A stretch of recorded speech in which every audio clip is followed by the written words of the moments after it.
Well, good evening and welcome to this live stream on the 5th of November, 2024. Of course, in the UK, it's bonfire night. We've been having fireworks go off the last few nights. Tonight is the big one. And Martin North here from Digital Finance Analytics. Thanks very much for joining us on this Tuesday evening. I'll have Damien teed up ready to come in just a moment. Just before I bring him in, we'll just remind you, as I always do, that we don't provide specific financial or legal advice. This is the general conversation only.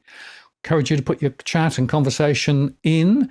And if you have specific questions that you'd like to ask Damien or myself, if you use that Walk the World, that'll get it into my queue.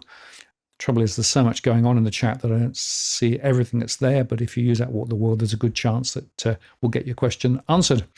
And I've also enabled Super Chat, which means you can get your question on top of the list or indeed make a contribution to what we do around here. Always greatly appreciated. We don't do this for profit. We do this because we think there's a really, really important conversation to be had. Let me now bring Damien in. Damien, hello. How are you doing? Yeah, very well, Martin. Yourself? Yeah, pretty good. Thanks very much for coming on our Melbourne holiday, but I've always thought it was weird to have a holiday for a horse race. Yeah, I'm the same. It's I'm in Melbourne based, but I feel it's a work day for me. Excellent. Well, look, there's so much to talk about. Maybe we just start with the RBA, because the RBA did release their statement today, and basically no change, unchanged at 4.35%. Pretty much projections as was. Worried about services inflation, talking about maybe inflation coming back to target next year, risks to the upside and to the downside. So in a way, no major change. No surprise, I think, given the inflation read that we got, particularly the core inflation. But of course, it does put out now the expectation of rate cuts well into next year. Even CBA, who was hanging on to November until very recently, has now given up on that. Implications for the Aussie market?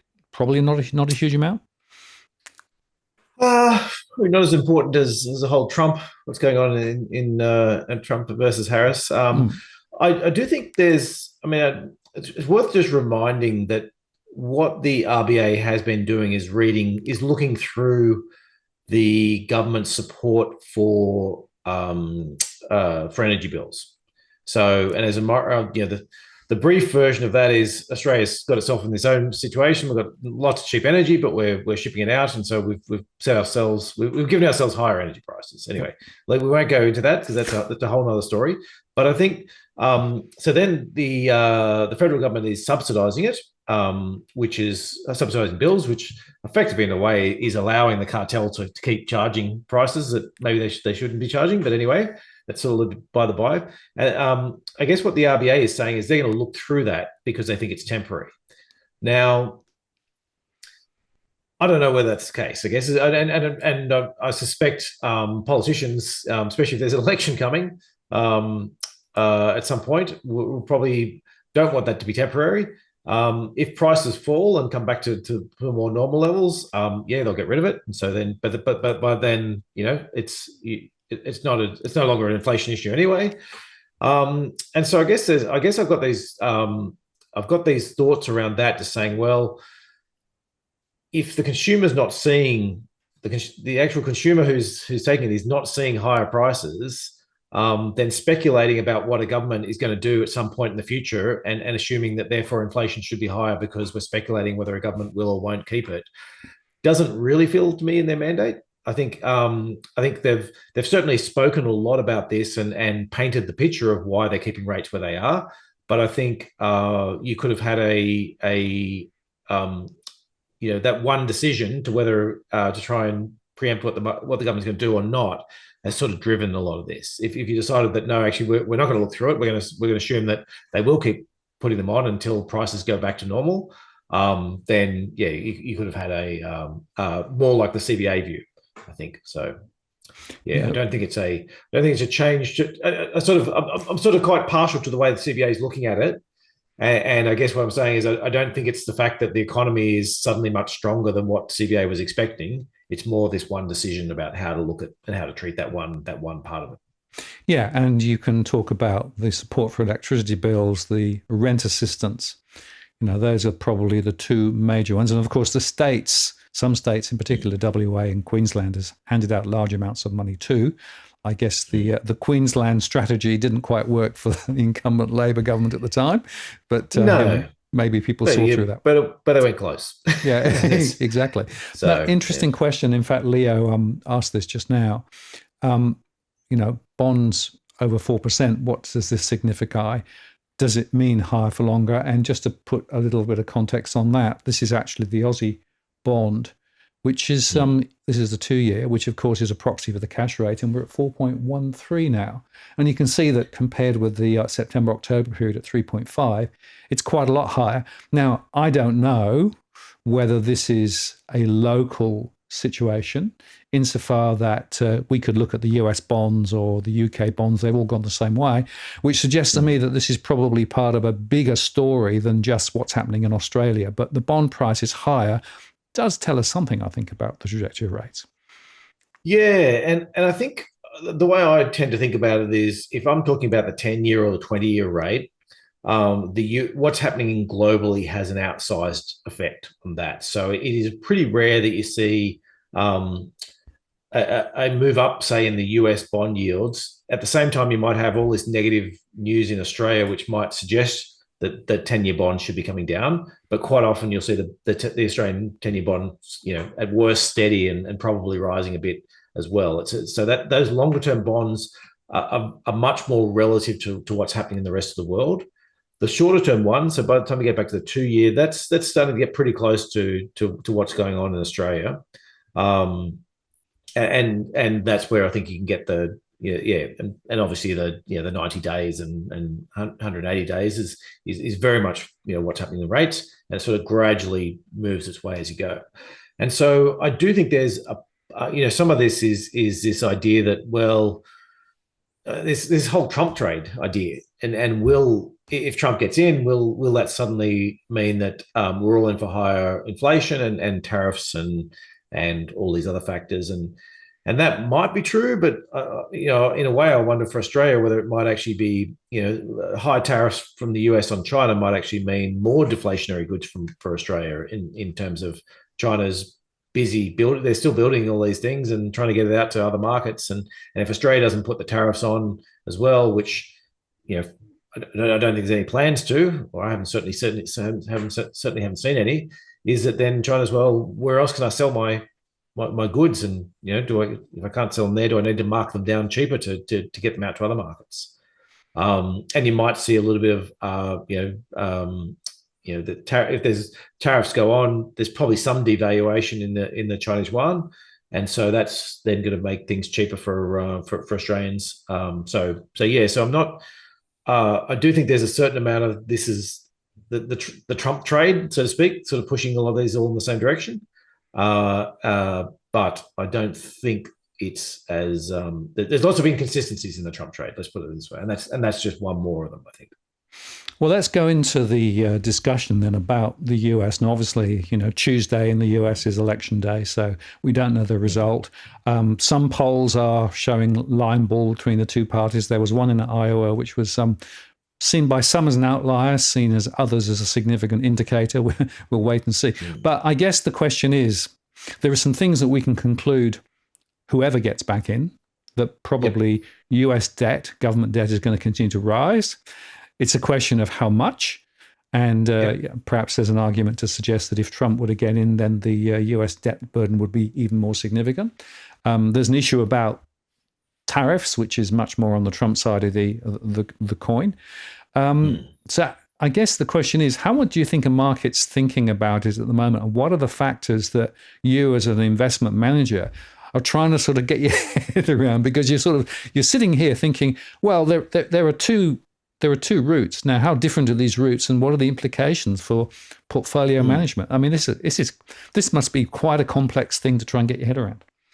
Yeah, and there's two parts to this. One is the fundamental side about what is going to happen, and the second part is then what's priced. Because to use our horse racing analogy, if you've got a horse that's priced like it's a 99% chance of winning, but it's only a 60% chance of winning, then odds are it's still going to win, but you're just not going to get paid enough to justify the risk you've taken.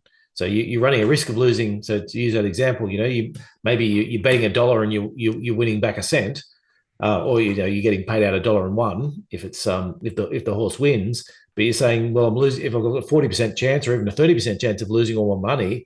That 1 cent return, even though it's still the most likely outcome, it just doesn't justify the investment at that point. And so it's a mixture of the fundamentals and then the pricing to try and work out where is actually worth having an investment. I think in terms of the pricing, it's been interesting in that we've seen, say, the Trump Truth Social. That's probably been one of the most extreme cases. Now, I haven't actually updated this for the last week or two. I've got a chart though, just showing that as the betting odds basically went from 45% Trump to 60% Trump, the price of Truth Social went up 3 times in terms of its effect. So it is there's areas where it doesn't seem to make sense that such a small change in from 45% chance to 65% or to 55 or 60% chance is enough to spark such a massive reaction. And that's sort of been replicated through a whole bunch of ones. And so, as you said, the polling is very much line ball, but it's been pretty much line ball all the way. Like the polling really hasn't changed a lot. You've had a few outliers on either side, but in a big picture sense, we're talking about 1% up, 1% down in some of these swing states. It hasn't been sort of a wild ride in terms of polling, but we've seen certainly seen a wild ride in terms of asset prices, in terms of drifting one way and drift. Asset prices have moved a lot more than you'd expect given the changes in the polls. And then the betting markets has been very similar as well in terms of what's been priced in. And I think I've got 2 different betting markets here, which I'm just showing. This is up. This I think might have been from yesterday. I don't know if there's been any major changes in this. So it's sort of showing poly market, which is a betting market where you can bet basically as much as you want on it. And so it can be affected by individuals. And they've actually highlighted that there's sort of one that's called a Trump whale, and there's another one speculated to be a Harris whale. Well, not speculated. They know the bets are going on of really large amounts, which is actually pushing the entire betting odds around. And then the other one is called Predicted, and Predicted is basically a bunch of academics. It tends to be, and they do bet using financial rewards, but they're limited in terms of the size of those bets, and so one person can't have an outsized effect on it. So the speculation on say the poly market is, if Elon Musk, for example, is betting tens of millions of dollars, then he's quite possibly pushing that market so that the odds don't actually, that they actually reflect his thoughts on it as opposed to a group of everyone. And so Predicted's actually flipped back around now to going from it's going for a Harris win now. So there's that part of it. And then the other thing to remember particularly with the poly market is, I showed you some of that, the Trump the Trump Truth Social stock, and there's a lot of these other ones, whether it be bonds or US dollar or renewables. There's a whole bunch of these different things out there, different ways to play this out there. And there are hedge funds who are making bets on this, and you might not know which leg of the bet they're making on which side. So they, in a way, some of these hedge funds are a lot like bookmakers, where they're saying, okay, well, look, Truth Social at $10 or $11, I'm going to make a bet on that Trump wins, and I'm going to offset my bet by betting on maybe I put a $10 million bet into that, and I'll offset it with a $10 million bet that Harris is going to win. And so I think that the payout will happen, and that I'll, if Trump wins, I'll make more on this one, and if Harris wins, I'll offset it, so I won't actually lose any money on the deal, or they're doing stuff in the bond market, or so the idea that all these will give us a much better view about what's going on, I think is incorrect. So I think there's if you're not quite sure what's going on, then it may well be that there's just people out there making really large bets and hedging offsetting other positions that you don't know about, and so don't assume that it's because somebody knows everything, I suppose, as opposed to And just on that, it is worth noting, I think, that a lot of the polls look over each other's shoulders and to work out whether, in fact, what they're seeing is roughly similar to what other people are seeing. And when you do a poll, of course, you have to adjust it for what you think the turnout rate's going to be. And what that actually means is that perhaps the polls aren't necessarily as objective as people think they are. And so how you adjust them and what you're making makes a huge difference. And as a result of that, maybe they're not telling you much at all.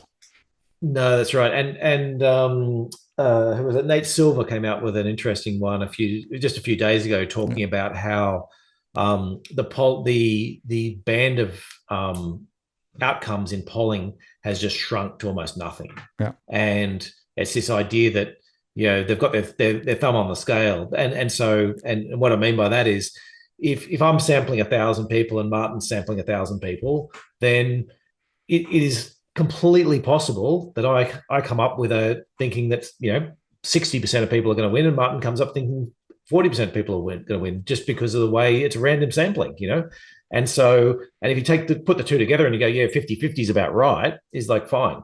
But the thing is, you'd expect, so if you had, let's say we've got 10 pollsters out there, and some might come as high as 60-40, and most of them will be somewhere around 50, but be 53 one way, 47, and vice versa.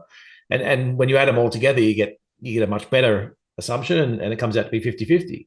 But what's happening is Martin's getting something that says 40-60, and I'm getting something that says 60-40, and I'm going, wow, that's pretty different to everyone else. Maybe I need to make a few adjustments. Maybe I must have surveyed more older people, and Martin's thinking, maybe I surveyed more younger people, and so let me make some adjustments and bring that all back in. And I've actually got a chart up which is along that same lines. So this is just showing polling errors in US elections. And so, and they're big, so the polling error for Biden was 3.9%. And when I say it's 3.9%, it doesn't get as much airplay because Biden still won. But they overestimated how much support was for Biden by 3.9%. And then in 2016, there was this whole thing about the shy Trump voter and everything like that. But actually, it was only 1.3% overestimated. So it wasn't actually but there was way more focus on it because Hillary lost and Trump won. And so all of a sudden it was like polling error was the reason for all this. Whereas, because the polling error wasn't enough to flip you from one to the other, it didn't get as much focus in 2020. But the reason why I'm talking about this is pollsters are humans, and they get and they're always trying to adjust their models, and how they're doing their polls has changed quite dramatically over the last 20 odd years. And the number of people you can call and you actually get to speak to, and it's harder, and all these types of things are going on. And so they are trying to make their models right. And so there's a reasonable argument you can make is that, hey, they got it wrong by 4% last time. Chances are they are all trying to make models to actually sort of swing back and say, well, how can I get some more? How can I make my polling more supportive of Trump? Because they obviously missed a lot of Trump supporters last time. Is it possible that the pendulum swings back the other way this time? And who knows? But I'd say that it's just as likely. And so the sad story is nobody knows anything. and it's interesting. The Iowa poll, which was the one that came out from a very well recognized pollster in the US, and she's done pretty well previously, is not one where she made any adjustments. So it basically was based on the baseline sampling without any, skew based on adjustments, as we've discussed. So that's an interesting observation. Now, whether that's right or whether it's wrong, we will know in a few days or a few weeks or maybe a few months. Who knows? But it wasn't a huge poll, no. and it made sense that that could just be that random sampling. Correct. But the fact that it's more the fact that the surprising thing was she didn't change it, as you said. That's the most surprising thing. Yes. And then the other point, of course, is that polls and the polling companies are huge commercial operations. And they actually don't want to upset too many people, right? Because they want to have more poll contracts for later. So maybe it doesn't pay them to be outliers either. So there is a whole sort of nest of vipers below the surface here, which means you can't necessarily trust anything much, which means we don't really know where we are. Yeah, that's right. The other thing, it's sort of along a similar basis, but actually, sorry, I forgot to let me just bring this up because I forgot to include this in my slide pack. But I just want to bring up this chart. And this is along this idea of this whole conventional wisdom. And so, and the conventional wisdom, one of the sort of bits of conventional wisdom is that if Trump gets in, that's bad for renewables. That's one of the sectors that's really has been suffering. Whereas as this whole sort of Trump trade goes through. I've got a chart up just showing this company called Vestas Wind, and this is one of the world's largest manufacturers of wind turbines. And so, if you went with that whole theory, Trump's worse for renewable companies, therefore we need to sell them. And so, and this is a stock we've actually been buying in our portfolios recently. So we held it actually during Trump's last term, and for the first 3.5 years of his term, it actually rose 50%. And then for the last 6 months, it added another 100% on top of that. And so, so you had a cracking return if you were in that over the 4 years of Trump. Now some of that last 6 months or so where it doubled, that's clearly this idea Biden's getting in and he's going to be great for renewables, and so therefore the share price ran up. If you take it from basically the 1st of January 2021 to the start of the Biden administration up until today, it's down 60%. And so, this whole idea that, renewables will suffer under Trump because he hates them and he's going to give more back to oil and gas may not be true. It certainly wasn't true over the last 8 years where you had a Trump and then a Biden. And it's this idea again that I think there's two parts to this. One is the pricing can just get away from you. Like that pricing, like we sadly missed all that 100% because we were busy selling out because the prices just got crazy. But it is that idea that when prices just get too far, that you price for perfection and it makes it much harder.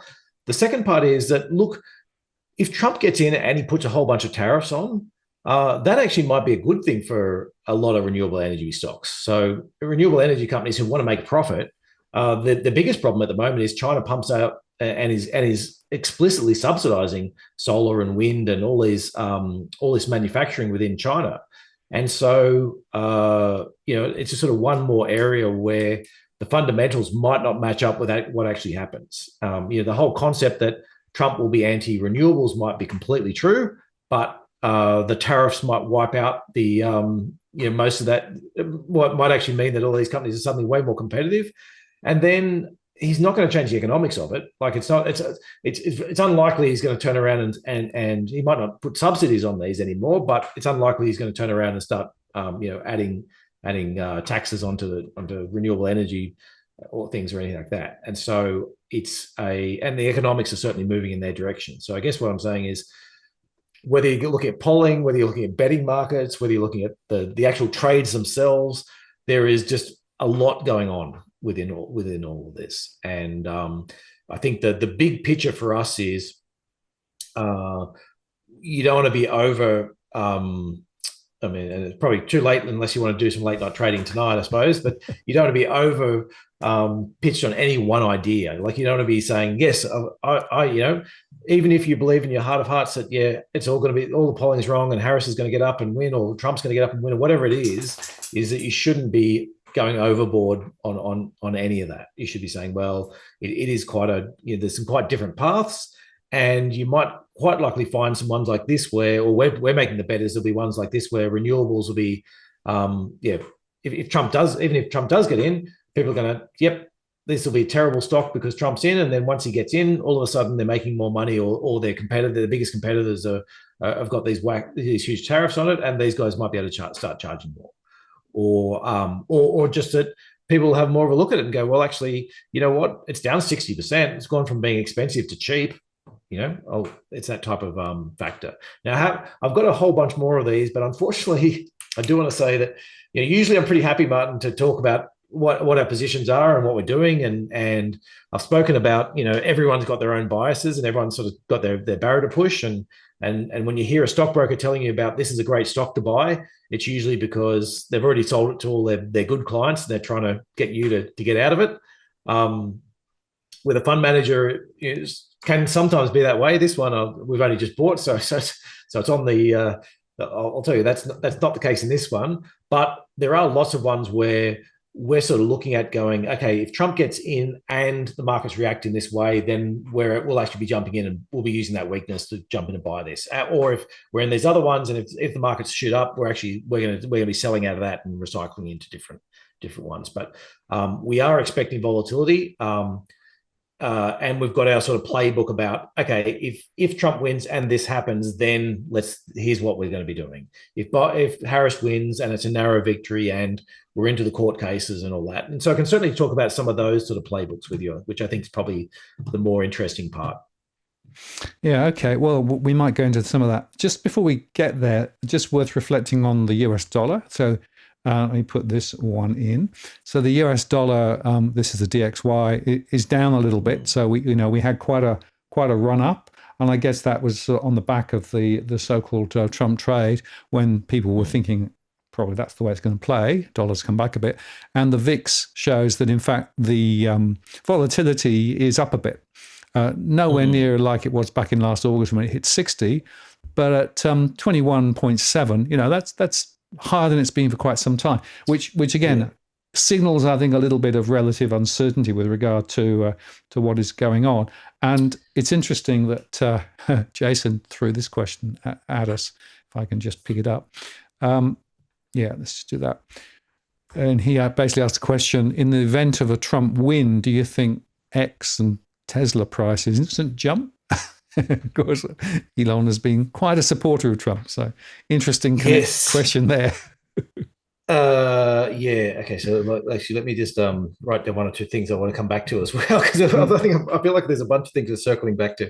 Okay. So I think this is a great example of one of those ones where I think the Tesla price has had support from this idea that as the Trump's vote percentage improved. He's in the unfortunate part of he's got lots of Chinese competitors. He's also got lots of operations in China himself. I think there's a part where could you see that as is this a buy the rumor, sell the fact, in terms of people are jumping in and sort of saying, yeah, they might be making a bet on the Tesla stock, but actually if Trump gets in, all of a sudden they'll go away, and there might be a bit of an air gap before you pick up some support again. So that there's a trading strategy idea behind that prices of what's pushing that price. And the second part is then there's a fundamental idea. What's the fundamentals going to do? Now that's fundamentals there are likely to support Tesla in the sense that Tesla's biggest risk is China's pumping out EVs at bargain basement prices and pretty good quality ones as well, relative to what you would have expected of a Chinese car, say 5 or 10 years ago. The quality is much better. And so that's a big risk there, but it also flows back to lots of other companies as well, in terms of saying, well, is there a retribution stage to, say, Amazon, for example, that Trump will try and pass measures that will specifically target Jeff Bezos in particular, for his support of some of the media that's been quite negative on it. And so you get into that stage and you're like, well, who knows what's going to happen to that? And I think certainly within our playbook, if Harris gets in, we've sort of got some views on what will happen there. And they're unlikely to change greatly. I think within Trump, he has been pretty good at doing what he says he's going to do in a big picture sense. And so there's some things like tariffs and all that type of those types of things we think will come on pretty quickly. But there's also the element in anything that's not sort of as big picture and as more sort of may or may not be a core promise, is that he could be in an interview and answer the question the wrong way and then decide to double down and change his policy because he happened to say the wrong thing to an interviewer and he doesn't want to reverse. It could be that it seems to be that Supreme Court has basically greenlit taking bribes as a president as being fine. So maybe it's that we get a whole bunch of tariffs on China, but then all of a sudden, the Trump family is managing his kids are managing a lot more money from Chinese interests, and there's more support for some of his companies, and next thing you know, the tariffs are going away. So I think from a Trump perspective, we're a lot more circumspect about how far we go on any of those trades. So you sort of say, yeah, well, look, I'm happy to take it a little bit in one direction or the other, but can you guarantee what his policy today is going to be his policy in 3 months' time? And I think, that's much harder to do. And two points just to overlay there. Remember, we've also got to think about what happens to the House and the Senate, right? Because the degree to which policy changes can be forced through those two various houses will be determined by who is leading the way. But the tariff-related stuff doesn't actually need legislation. It can be done by directive, right? Exactly. So that's a really interesting observation. So there are some things that if Trump gets in, he can pretty much do just by signing an executive order. Other things. The other interesting one on that same front is let's say there's a narrow. We sort of break them into 5 categories. There's a Trump big win. There's a Trump narrow win. There's like something going on and court cases everywhere, and it's really unclear. There's a Harris narrow win, and there's a Harris big win. And so if you're in the Harris narrow win case, I think there's sort of a thought that, look, Harris won't be able to get anything done. All these Republicans will suddenly flip around and become deficit hawks again, and they'll stymie things and they'll stop trying to gum up the works. And maybe that's true to a certain extent, and particularly later in the term. But there are these expiring tax cuts, and I think they will use that as a tool to get a lot of the other things done. So I think the Republicans in particular will be very keen to keep those tax cuts, particularly for companies and for some of the larger income earners. And so I think that's that will be a real opportunity for Harris to actually get a bunch of stuff done in terms of, or more done than what people might think, because they're expiring automatically, and so there will need to be legislation to be put them on, and the Republicans will be certainly willing to trade something, I would think, in order to keep those. And so so that's the Harris narrow win. And I think, so I'll tell you the different scenarios. What do we think the default sort of market moves are? Is that, if there's a big Trump win, that's most likely Aussie dollar negative, in that more tariffs on China affects their biggest export destination. Positive for markets with more tax cuts, negative for bond prices. And so what that would mean is we'd see bond yields go up, and it's a negative for owning bonds because of that thought of higher inflation. If it's a narrow win, it's probably more neutral for the Aussie dollar. That's probably mostly been priced in already. Actually, all 3 of those we think are probably largely priced in already within a little bit. If it's unclear and we're into this whole Supreme Court's getting involved, and maybe there's civil unrest, and who knows, shootings and whatever it is going on, then that's probably Aussie dollar negative as well. It's probably markets negative. There's probably a bit of flight to safety. You end up with the US dollar stronger, and in that case, it's bond yields positive, in that there's this flight to safety for a couple of weeks, maybe a couple of months, where nobody really knows what's going on. Everyone's at legal loggerheads, and you sort of have that bit of stasis. Then you get that the Harris narrow win. It's probably slightly Aussie dollar positive. It's probably a slight negative for stock markets and a slight positive for bond prices. And then a big Harris win would just extend all those out. Yeah, positive Aussie dollar, negative markets, and bond prices positive. And so if that's your default, then it's a question about saying, okay, now, what happens if the Aussie dollar happens to rally for other things, or markets, if markets fall 5% and we're in one of these scenarios, what do we do? There's all these different scenarios we sort of looked at.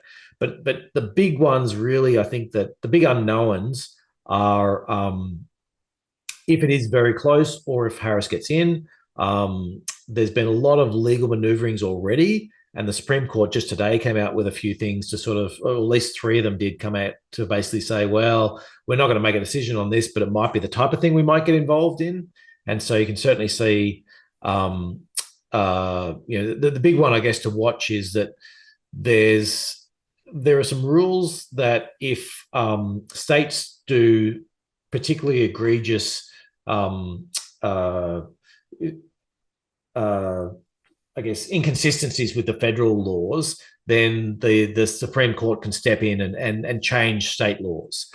And it does, and that's the one that came out today, where a couple of the more conservative justices are talking about saying, well, maybe we should be considering some of these. And so the question is, I think placeholders have been put in a number of different swing states, and you could easily see some legal challenges that might end up being pushed to Supreme Courts. And whether it seems that they should be able to step in or not might be different to whether they do. Do you get violence? Do you get, 3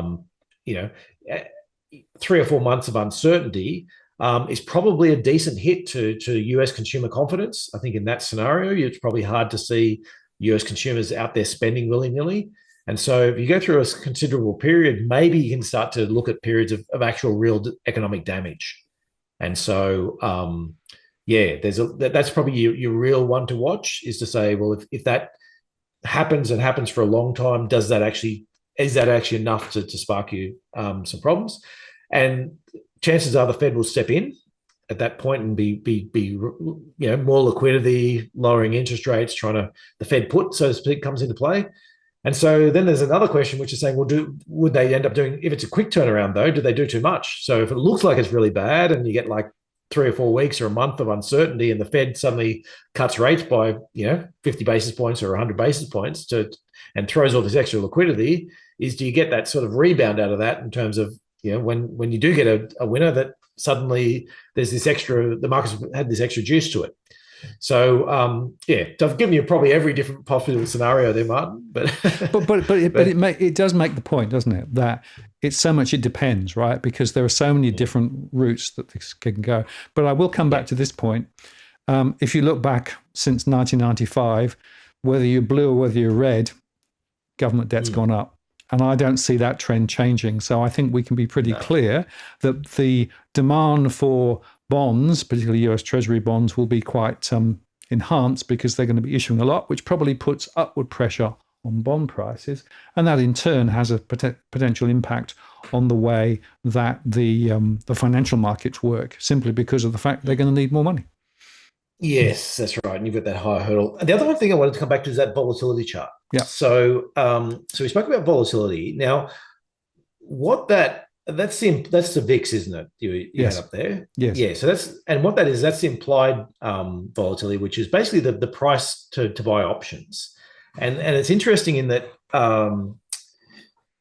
there's some weird stuff going on in option markets. I guess is that even as you so if you picked something, let me take the big picture first. So the big picture of what that's saying is, when things are uncertain, it suddenly becomes more expensive to hedge your portfolio. in either direction. So if you're looking at this and saying, "Oh, I'm going to go buy some call options," and so when the market booms up, I've got all this leverage, or I'm going to go buy some put options to protect me in case the market tanks. In a way, the VIX index is just telling you, is it cheap or is it expensive to do so? So, and as you said, at 21 is relatively expensive, certainly versus the last few years, is relatively expensive in terms of that, which is just a sign that there's this uncertainty, and that's one of those ones where it's like, well, when I do think once if either Trump or Harris gets in and wins comprehensively, that's going to drop quite suddenly. And actually, even if you think, and probably even if it's a narrow Trump win, I think that would drop quite suddenly, insofar as I don't think markets are as concerned about a wave of lawsuits and insurrection and violence and all that if there's a narrow Trump win. It's more likely to happen in the uncertainty or with a narrow Harris win. And Trump's obviously been priming. He sort of swings between telling people, yeah, we're going to win this, we've got it, to the polls are rigged and they're already trying to steal the election. So so I think that's probably where you could see on the VIX. Just on the VIX, the other interesting. Sorry, just while we're on the VIX, it's worth noting, of course, that there are now many, many more shorter term options available to traders. Yes, the VIX tend to be longer term options, so the old mode of options. So one of the questions is, to what extent does the VIX reflect the true positions and the true pricing of other options that may be out there under the short terms, right? Yeah, and the shorter term ones are actually, I haven't seen them in the last week, but they did have considerably higher volatility the last time I looked. Yeah, they were definitely there. And the interesting thing on that is, if you look at the, say, Truth Social as just as one of the highest leverage positions you can get in terms of whether which way the election goes. So there's a bunch of people making option bets on that, and the options tend to expire on Fridays. Is most expiry sentiment. So, but the volume isn't coming on next Friday. So most of it's actually either the biggest chunk is the following Friday, but it's pushed out as well further. And it costs a lot of money. Like, if I'm talking about what's the if I'm in a relative sense, if I'm talking about buying an option that expires at the end of this week versus buying an option that expires the end of the next week, I've got to cough up a fair bit to get that extra week or extra month or whatever it is that I want to stick on the end of that. And most of that option value is later. And I thought it was actually really interesting that as the Trump stock tripled over that time period, and so sort of suggesting that all of a sudden he was way more likely to win, all the option volume was happening later out, which was people are saying, well, he might be more likely, but I don't think the answer is going to be in by the end of next week. I think I'm going to have to wait at least a week or longer to try and get a real clarity around that. And that's just one more of those. There's so many inconsistencies in the Trump trade. We'll get to gold as well, I'm sure. But just when you look at it and you go, well, how can it be so much more certain, but you don't think the answer is going to be in next week? Because if it's a certain Trump win, then and coming back to that thought as well, that look, if Trump wins even a minor win, it seems to be much less likely that the Democrats are going to be challenging it in court than what you will if Trump wins. So yeah, there's just sort of that inconsistency. And then, do you want to go gold now, or should we talk other stuff? Let's touch on gold in a second. One quick question, which just bowled up. What about the reverse repo market? There's a really interesting thing happening in the US at the moment, where the depth of the US reverse repo market is shrinking. It's partly to do, I think, with the Federal Reserve running down its balance sheet. But there's now an interesting liquidity question in all of this too. Yeah, look, I have my bigger picture view on the liquidity is that the Fed have a fire hose that they are itching to turn on and point at any possible problems. Yes. And so I think it's not incorrect to say, look, the the problems we have are usually short-term plumbing issues, and so we need to watch out for what are the short-term plumbing issues coming on, and there might be an area that could pop up. But I do think that if, particularly in that area, and given the election and everything that's going around it, that it's not even 10 years ago or 20 years ago. The Fed fireman was asleep, and you have to wake him up and ask him to slide down his pole and get in his fire engine, and off he goes. I think he's standing next to the fire engine, right now. He's waiting. He's got a twitchy finger ready to go. Exactly. Right? Yeah. We've filled the pump. It's all ready to go. Where can I, where am I pointing it? Oh, I'm ready to. It's just a question of the direction. So, So I guess I've got much fewer concerns about that than I did, 10 years or 15 years ago about when crises were happening. Yeah, fair enough. And of course, the Fed is going to make a decision later in the week, right? I think it's Thursday. Is it Thursday this week? I think am I right? It's soon. Our time. Yeah. It is soon. It's soon. Yeah. Yes, absolutely. Yes. So that'll be an interesting one. Now let's touch on gold then, because of course the story with gold is, it's been running hot, particularly over the last little while. This is the chart of the gold futures. Reversal recently, but it's now come back a little, right? Yeah, but that hot run, up to that record highs. So ordinarily you say, well, when you've got a strong US dollar, usually gold price is weak. And when you've got rising real interest rates, usually gold is weak. And we had both of those. And at the same time, the gold price was rocketing higher. And so I think there's some of these where, and in a way, certainly some of the market, I saw a number of charts where they talked about, this is a Trump trade and that's a Trump trade. And I think some of them are like, well, if it went up over that 2-week period, then we'll call it a Trump trade, regardless of whether it should have been or not. And I guess what I'm just, the main thing I want to point out with the gold price is there is, the fundamentals, the typical fundamentals you'd look at there are inconsistent with what happened. And I think that's where there's opportunities coming up now. And that's just there's one more area that when you look through all these different assets and you're like, well, they can't both be true. We can't be both looking at, record gold prices and expecting a continued strength in the US dollar and expecting, interest rates to keep rising. Something's got to give. And so I think within your portfolio, that's the part where, we're certainly looking at and going, well, just a minute, we've got this one asset class that's gone really well, and we can't completely explain why that's happened because we've got these other ones that they should have been some correlation, but they've gone the other direction. Okay, let's lighten up that one and let's add a little bit more to some of these ones where it doesn't make sense. And I think overall in our portfolio, we have been over the last couple of weeks, lightening up on here's a Trump trade that's, here's stuff we held in that it would have gone well if Trump won. Okay, it's already gone well. Okay, let's start selling out of that and let's hold a little bit of extra cash, or let's flip it into other assets that look like they might be underpriced. So, using that renewable energy one, look, that's not a today. I don't know when the bottom will be in that, but the stocks are already cheap. And I think, over the next 6 months, even if Trump gets in, we'll see them bottom and there'll be some growth in that.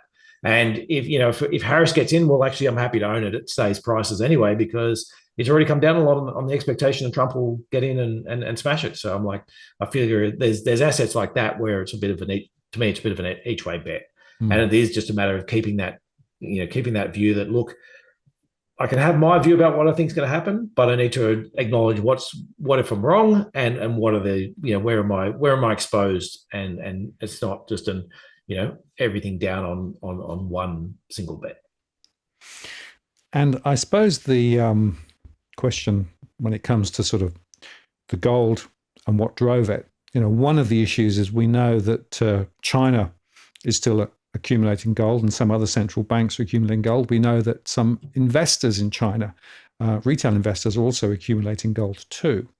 And I wonder whether this is also a potential signal and, raises a question about the relationship between the US dollar and BRICS and all of those things. We had Putin running the BRICS brigade quite recently. And if you look at the proportion of the economy worldwide that BRICS is now at least touching in some way, it's actually rising to be quite significant. So I don't know whether that's also another overlay in all of this, and whether that dynamic is likely to change under whoever gets in with regard to Trump or Harris. But it seems to me that broader context is something probably that we should be thinking about too. Yeah, well, and I think, look, okay, so there's two parts to this. One is the BRICS part, which I sort of don't really subscribe to the idea that BRICS is sort of like the future power, and this is and consolidate. I think they're slightly united in that they dislike of, say, the strength of the US dollar and the power that the US dollar has, but they also don't like each other. If you pick the right, whether it's India, China, or whatever it is, it's like within the actual relationships.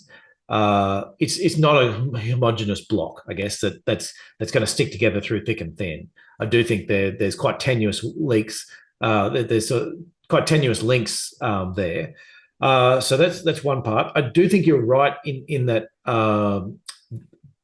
that it's a distrust of the US dollar, and it's like and most importantly, what happened during the Ukraine war, how all the Russian reserves were seized. That is a huge driver. Yep. And I think that's continued. That's most of the reason why I'm still in gold, is that I do think that's probably a continued driver.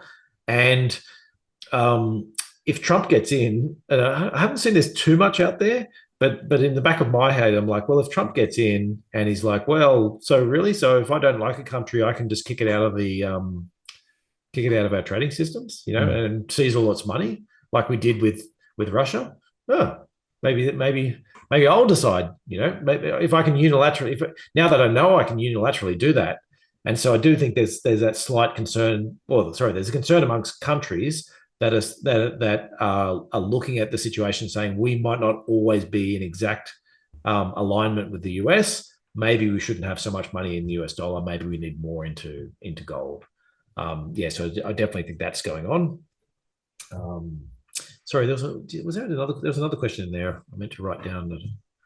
Well, the question is, either side of politics, does that change the equation, right? So whoever gets in, right? Because Trump and Harris would have I think, slightly different philosophy on some of these things. Yeah, that's right. And I think there's the whole crypto line. That's where I was going to go with it. Sorry, is this idea that is there this crypto? Trump's decided that crypto is now good, and so he's got his own crypto, and so So I think that's obviously a big winner for people who want to.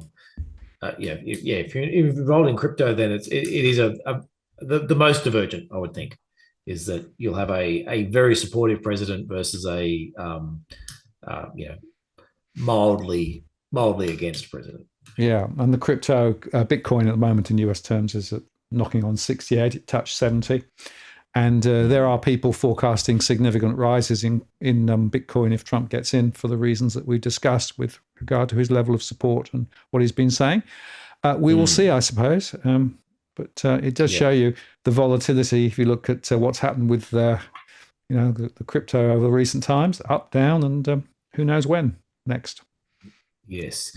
The other that I wanted to touch on, the one I didn't touch, I was meant to show this one chart as well when we're talking interest rates. Sorry to circle back a little bit further back.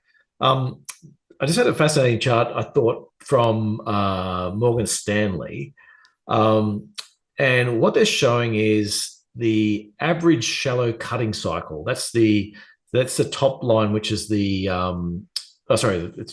it ends up in the top spot. It's sort of like the brownish colored one, and the blue line right next to it is showing what's the market implied. So basically what it's saying there is the market's basically priced a typical shallow cutting cycle at the moment. And then we've got that the line right at the bottom is the average deep cutting cycle. So he was talking about this whole pricing mechanism we were talking about, and bond yields and whether they might rise and things like that. Is that if it is coming back to, if you're investing in bonds now and you have a shallow cutting cycle, then you probably won't get much change in the bond prices. You pick up your yield, but there's probably not a lot of change within it. If you get a deep one, though, that's where bonds will actually rally a fair bit from current positions. And so it's this idea that you've got to keep going through in terms of the investing, which is, okay, I might think it's going to be a shallow pricing one, but if that's what's already priced into bonds, then there's actually not a lot of danger, not as much danger in that investment at that point, versus if it priced something else into that. And so, yeah, so that was the only other. That was the only other chart I'd forgotten to bring up as we're going through. Well, that's very interesting, and the level of uncertainty is, I think, the key theme coming out of this, because the election is there, which begs another question, Damien, and that is, we normally get a Santa rally, right? Normally we see November up to December, and then at the end of the year we hit a peak. Now, we've had a strong run if you look at the major markets. So my question to you is, what do you think about the Santa rally? Have we had that brought forward to this side of the election, or are we going to get another one? Yeah, quite possibly. I mean, this has been the yes, a couple of different ways. Quite possibly is a quick answer. And I also note that this has been one of the most positive periods for markets pre-election that we've seen, certainly in the last, 20, 30 years. Typically, markets have a bit of a swoon just coming into the elections, and then, depending on who gets in, sort of take off from there. So we haven't had that this time around. And then we've got I do think if you get a Trump win, particularly a Trump big win, that sort of would set the scene, I would think, for another melt up in equities and bond yields. And until you sort of saw that bond yields got high enough that they upset the apple cart. I think that's sort of that'd be sort of my default thought around, could you get there? Look, I think if Harris gets in, there's quite possibly a bit of market weakness around that, but I think we'd probably be looking to use that as a buying opportunity, and that you could see some that Santa rally. Your biggest thing I'd keep coming back to is how much uncertainty we get, how much civil unrest in the US. What are the court cases, and what's that looking like? Is that really hitting sentiment? Because I think that's going to tell you whether you have a Santa rally or not. So I'll put that through as a big one.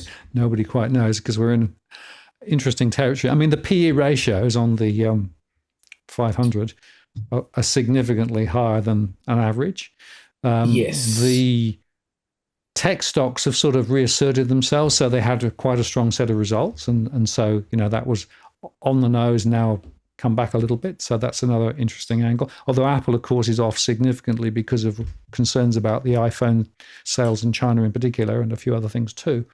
So, and I think we spoke about it last time, was the AI side of it, and saying, well, will I actually need a new iPhone with all this AI, or is the old one going to be fine? And it's, to me, it certainly seems as if most of the processing is going to be done on servers somewhere. And so, there's those issues. And then, if Trump does get in, there's probably retribution towards Apple in China. So if Trump's throwing tariffs everywhere, then Apple is a reasonably big sign, big symbol in China of the US, and you could see them taking revenge, so to speak, on Apple, which isn't a problem for any of the other tech stocks, because Amazon's pretty negligible there, Google's not there, Meta and Facebook really aren't there in any major way. Like, it's not the same. You don't have that the same risk for most other countries, most other companies. So. Well, Citi came out with a report literally in the last few minutes saying the markets are positioned very bullishly, particularly in the tech sector. And, it's priced for perfection. What happens if we don't get perfection, I guess, is the question. The other interesting observation, of course, is that the Dow is now going to have Intel dropped out and, NVIDIA put in its place. So to what extent is that going to actually then impact the shape of the Dow? Because, of course, until quite recently, so the tech stocks were actually outperforming the rest of the market. So that'll be an interesting play too, I think. It's quite often a bit of a sign that it's run too far. It's a buy high and sell low factor. But I mean, I think I've close to giving up on Intel and it's been in the bargain bin at the shop for a little while, Intel, but they keep going through CEOs, and I'm not convinced that they've sorted things out yet. Look, I feel like Intel's a bit of a falling knife, but maybe this is one of those things that turns around. And I guess so. It is worth noting that very few people invest in the Dow. The Dow is a symbolic index, which is calculated very differently to typical investments. So you do have some ETFs, for example, that run themselves off the Dow, but just the way it's put together just doesn't make sense in many ways. There's lots of weird things about it, and so it's more of a symbol of yesteryear than an investable index. Yeah, absolutely. But I do have some fundamentals that what you're talking about, saying I've got that 2024 EPS growth. And so what I do is I show these same ones every time, but I break it up into if you started at 100, which is that first line, and this is for the third quarter earnings, which are being reported at the moment, then where does it come from? So that sort of big 7 tech stocks gives you 4%. Now that actually means that's 4% of total world growth. So we're going to end up at 7% growth for this quarter or so far. But more than half of that has come from just those 7 tech stocks. And then you add in the rest of the US, gives you a little bit more. Canada and the Eurozone actually been detracting, and then the rest of Europe, Japan, and you end up back at 7. Now, 2 weeks ago, that was saying 5%. So it's been a pretty decent reporting season from that perspective. And then if you look at the 2024 numbers, that's sort of similar. It sort of looks like it's going to come in around about 5% growth for the whole year. We've only got one more quarter to go, obviously. And then 2025, we're looking at sort of 13% growth still. That's come down slightly, but it's actually come down because this year's going up, if it makes sense. So the absolute number's actually gone up a little bit. It's just that the 2024 number has risen a bit as well, and so the growth rate. So that's some pretty cracking growth forecast. It's interesting that we really did go through a weak period, 18 months, maybe 2 years ago now, where just for reporting season after reporting season, companies would say, analysts would go, the company's going to do 5 to 10% growth rate, and then it'd come in at -5. And it just happened. But what would happen is they go, but it's just about to be a recovery. And then the next quarter do the same thing, and then the next quarter do the same thing, for 18 months or 2 years. That flipped around last quarter, and the thoughts were it'd come in around about 5, and it came in at 5.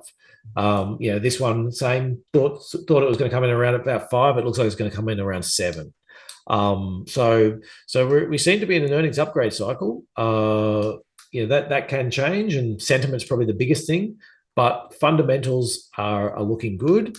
And if you get a 15% growth year in terms of profits, then markets go from being expensive or being quite expensive to being just a little bit expensive. So there's 2 ways to fix expensive markets. One is earnings go up, and the other one is prices come down. And so there's, just because markets are expensive doesn't always mean it's time to jump out. And we certainly saw that during that COVID rebound, is that markets went to considerable highs. I think I've sort of got, I look at 12-month forward PEs versus when you extract financials and resources for more complicated reasons, and they sort of hit sort of 22.5, whereas we're about 21 at the moment. So sort of another 5% higher, I suppose, with the levels they hit. But most of the reason they came down and back to average was just because the earnings growth rocketed. So it wasn't, there was a little bit of price falls in some of the later years. I think that was even after that that sort of hit those bottoms. But yeah, most of that was due to earnings growth. And so Trump gets in, say he cuts the taxes again, then that's going to fall by, you get 10% growth, profit growth just out of the tax cut, which will bring you back to the more normal levels. So yeah. It's well worth keeping an eye on that, but I wouldn't invest only on whether markets are cheap or expensive. So I guess if I'm thinking about your typical Australian investor, with some money to invest as part of a strategy, the bulk of investments seem to be drifting towards the US globally, if you look at some of those statistics, right? And that's because the growth has been a lot stronger there. Are you therefore pretty much forced now to dip your toe into the US market if you actually want to get significant growth into the medium term, especially with what the Australian economy is doing and what China is doing? Are you forced to do that? Well, we're looking for as many alternatives as we can find. Just seeing if I can easily pull up a chart of my Europe versus the rest of the world, because that's I guess the big picture I take so I invest in the top 1,500 stocks globally, which is sort of the top 60 or 70 Aussie stocks. So large blue chip stocks is my sort of target market. And what tends to happen is those stocks tend to be listed somewhere, but they're really global. So if you took CSL, for example, or BHP, yeah, they're listed in Australia, but they really are global stocks. Like their markets are right around the world. And so what I find is you can often find stocks that are listed in, say, Europe that might have very similar exposures to US stocks, but they're cheaper just because they happen to be listed in Europe. And also they can fall into the trap of some of the stocks listed in Europe are just European stocks. So if you took say in Australia, it said Commonwealth Bank, well, it's got negligible operations overseas, a little bit in New Zealand, but for by and large, it is an Australian stock. So yeah, you are getting that, and so there is an element to that about saying, can I get exposure elsewhere? If I look at Europe. And again, that ex banks and resources, the average is it trades on maybe about a 10 to 15% discount to the rest of the world. Right now, it's trading on more like a 25% discount. So, weak growth in Europe, but it's cheap. And that's excluding some of those more troublesome sectors. So the question for me is saying, well, what can I find in those stocks where, and Vestas Wind Energy is one of those examples of ones we've been buying in the last week, where it's like, well, actually, yeah, it's cheap. It's it's high quality. We think it'll do well. Japan's very similar, except the problem in Japan is when you look back over 20 years, you get this period where Japan was one of the top economies out there. And so the stocks over there got very expensive. But so your average is Japan trades roughly in line with the world. Right now it's trading on maybe a 30% discount to the world economy in terms of valuations. But maybe a trading at world isn't the right level. Maybe it's somewhere in between those. Maybe it's 10 or 15% discount, but still it's cheap to buy Japan. So I guess where am I coming from?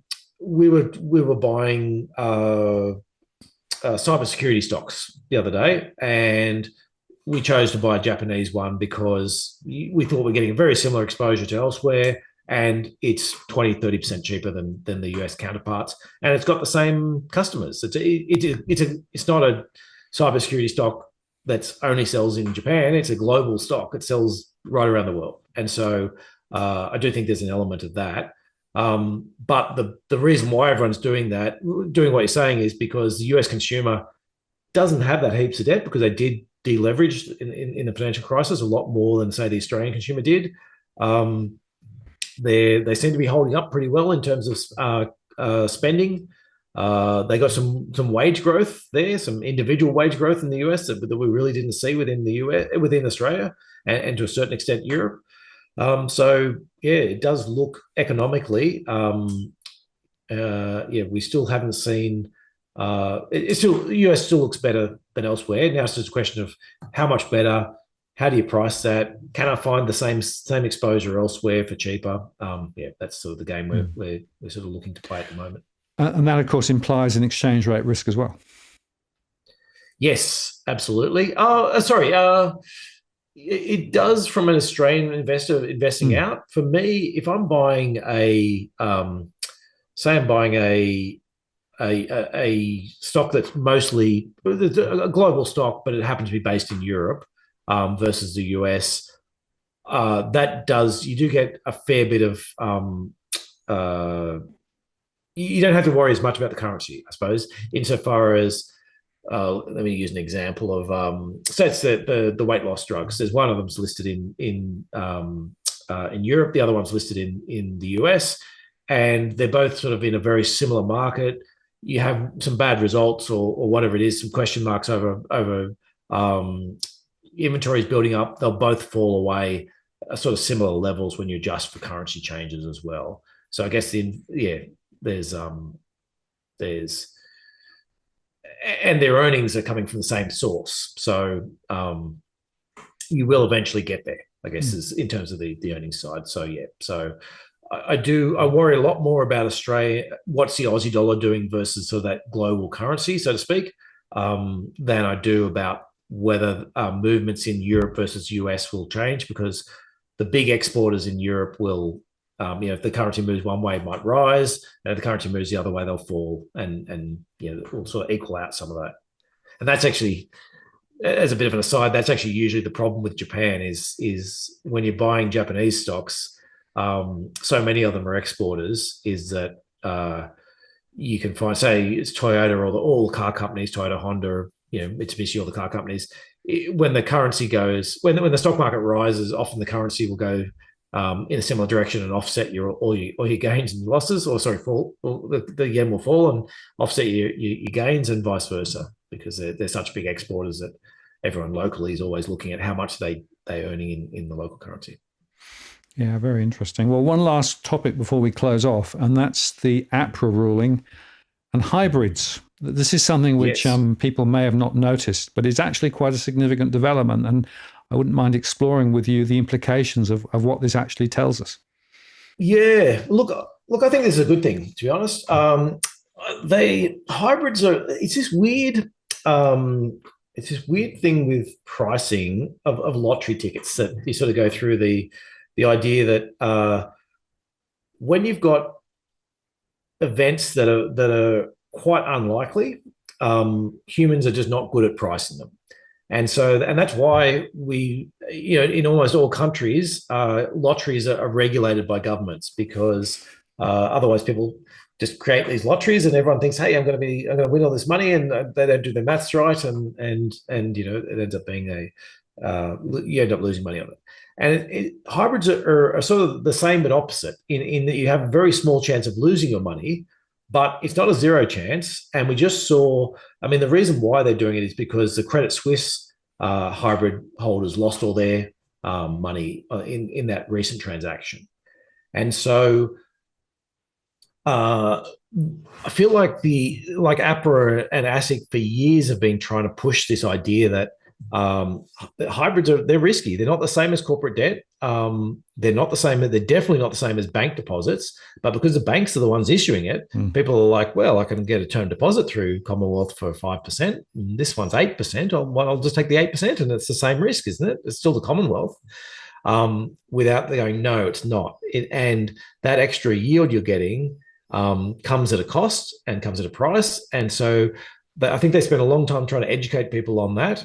decades trying to educate people on it, and it just didn't happen. And so I think it's the right decision. To be frank, is that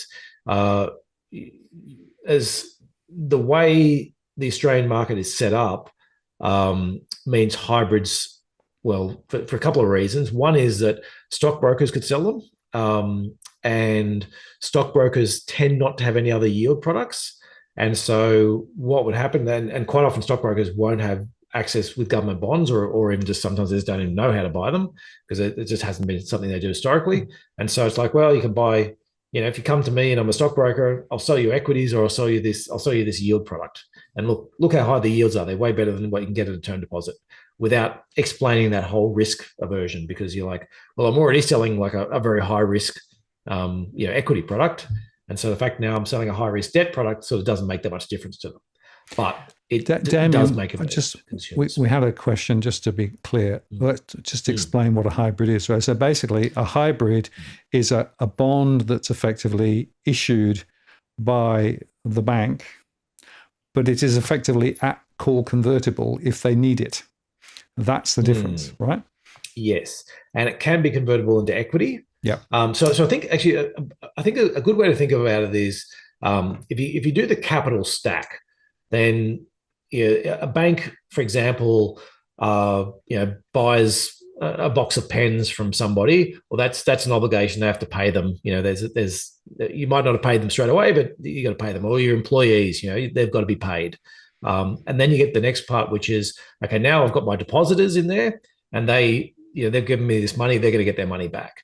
Then I've got my secured lenders, where they've got security versus something that the bank's got, and they're the next person to get their money back. And then there's different levels of senior and junior, and so if something goes wrong, all those guys at the top are pretty certain they're getting money back unless something's gone really, really wrong. So employees are getting paid. The guy who sold you the box of pens is getting paid. All this stuff. But now you start getting down to all the way at the other end is your equity holders. And if something goes wrong, there's no guarantees. You can end up with zero if you're an equity holder. Now, hybrids sit somewhere between equity and debt. And in some ways, they've got all the, I like to quip, but it's got a lot of truth to it. It's got, they've got all the upside of debt, which is none, and all the downside of equities. Yep. And so you're sort of making this bit where you're like, at least in an equity, I'm like, well, I could double my money. I could buy Commonwealth Bank and it could double in price. But these things, you're like, no, you're getting your yield of, whatever it was, 7%, and that's it. You're not getting any more. But things go wrong, and all of a sudden you've lost your entire amount, like we saw with Credit Suisse. And so that's where, people think it's a bit of a branding exercise. People see the name Commonwealth Bank and go, well, I can get a term deposit from them. That surely this is the same thing. Yeah. And so so there's that part of it, and that's part of it. So that's one of the reasons why it sells. The other thing is they could attach franking credits to them. Yes, and that Australians love franking credits. Everyone loves a tax cut, but it's been shown in a number of ways, that people overvalue franking credits in terms of it being, I can get back. It's a bit like negative gearing in terms of, oh, isn't it great that I lost money on my property? Now I get to make a tax return. I get this money back from the government, in terms of my tax. It's a bit like that with franking credits. I find is that you can look at ones where you go, well, you can get a higher yield over here and you have to pay tax, or you can get a lower yield over here and you get these franking credits where they actually give you money back. And people go, well, I'll take that second one. And you go, yeah, but even after you pay tax, you're better off for the first one. And people are like, no, but the government's giving me money back. Isn't that, it's a much better feeling of getting that money back rather than having to pay it. And so the hybrids had that. And then the other thing is the Australian corporate debt market is very underdeveloped. And so you had all these things sort of pushing people into these, or meaning that hybrids just meant that, and maybe hybrids were helping to stunt the local corporate government market as well. And so maybe once these are in, that'll help grow that market. Mm. So the point is that APRA's now said that banks effectively can't use them within their capital structures going into the future, right? So there's a migration plan. But what that means is that particular class of investments, from the point of view of normal mum and dad investors really are now excluded. And that's, I think, quite a good thing, because I don't think people understood the risk that they were actually getting into.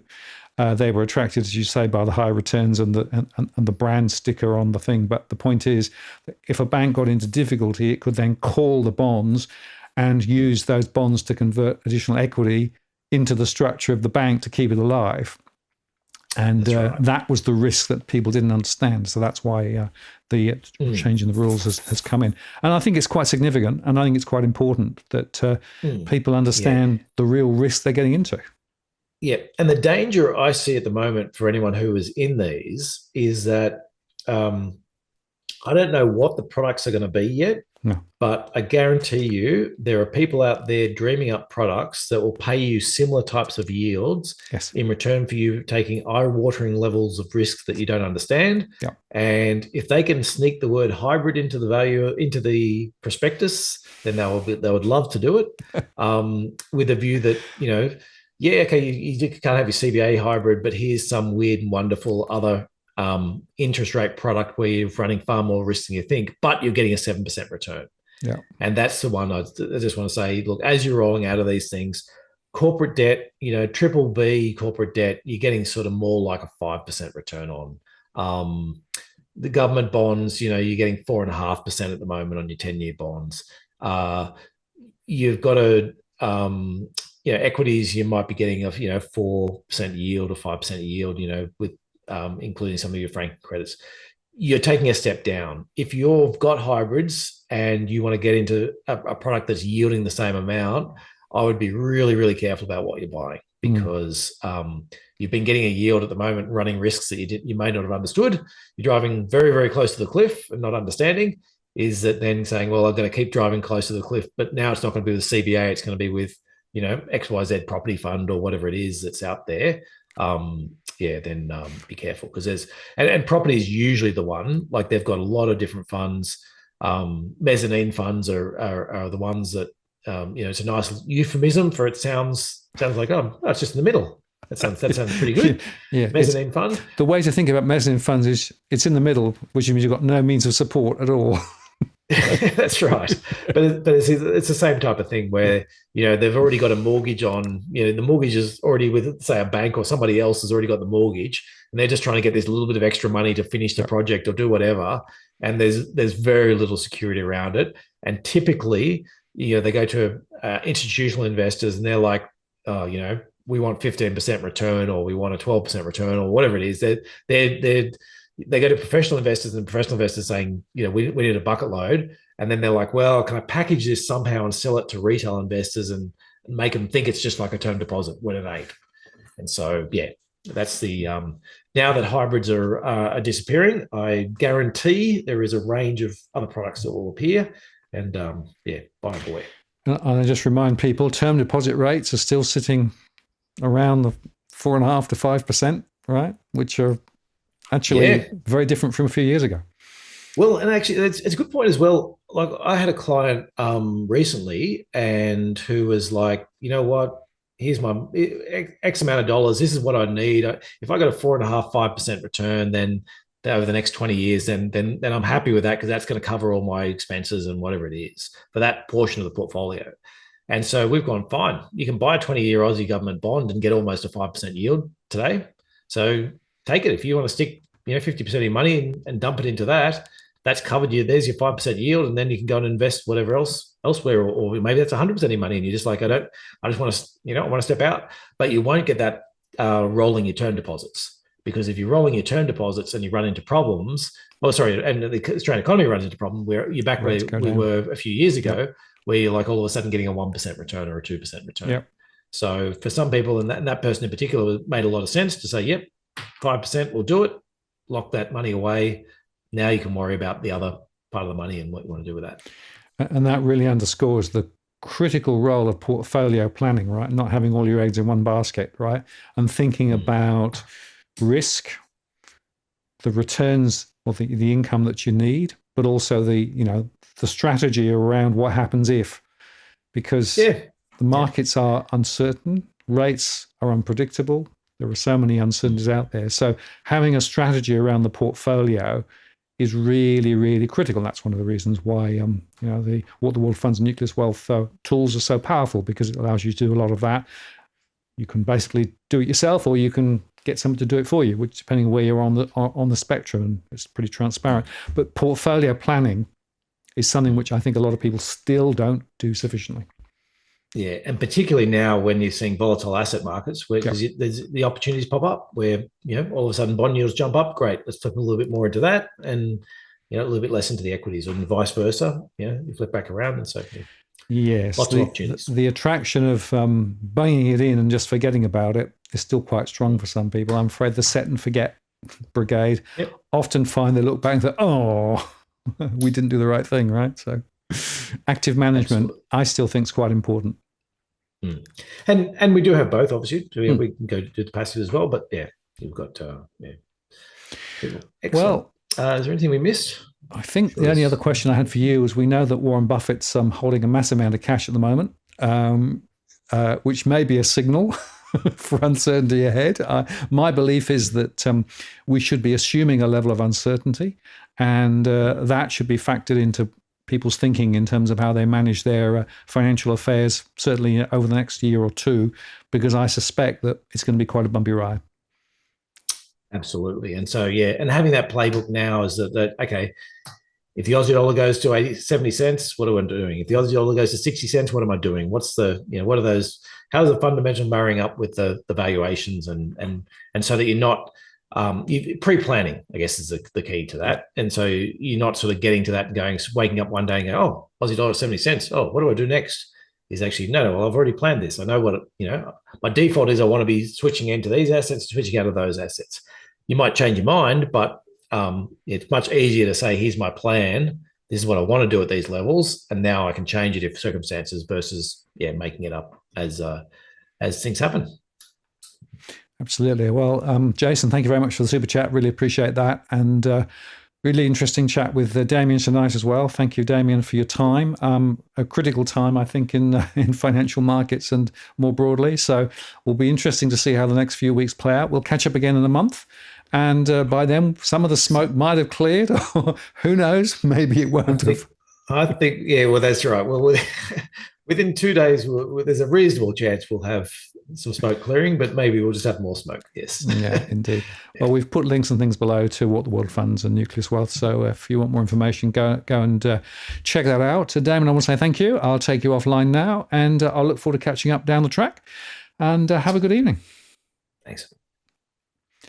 And just to tell you that there's an extra show, live show, on Thursday this week with Chris Bates. The reason for that is I couldn't get Chris Bates to come on a Tuesday, but I've got lots of mortgage underwriting questions with everything that's going on there. So check that show out on Thursday. Next week, I'll be talking about my latest analysis regarding mortgage stress and some of the modeling I've been doing. So check that out. The dogs are still here, looking pretty cute, and I'll take them out for a walk now. So I want to say thank you very much for spending some time with us this evening. Thank you for the super chat, Jason. Really appreciate that. Have a good evening, folks. Keep an eye on what's happening over in the pond, over in US. Be interesting next few days. And I'll be putting up posts over the next few days, of course, in recorded fashion as well. So look forward to seeing you soon. And thank you very much for spending some time with us this evening. This is Martin North from Digital Finance Leads, signing off. Cheerio.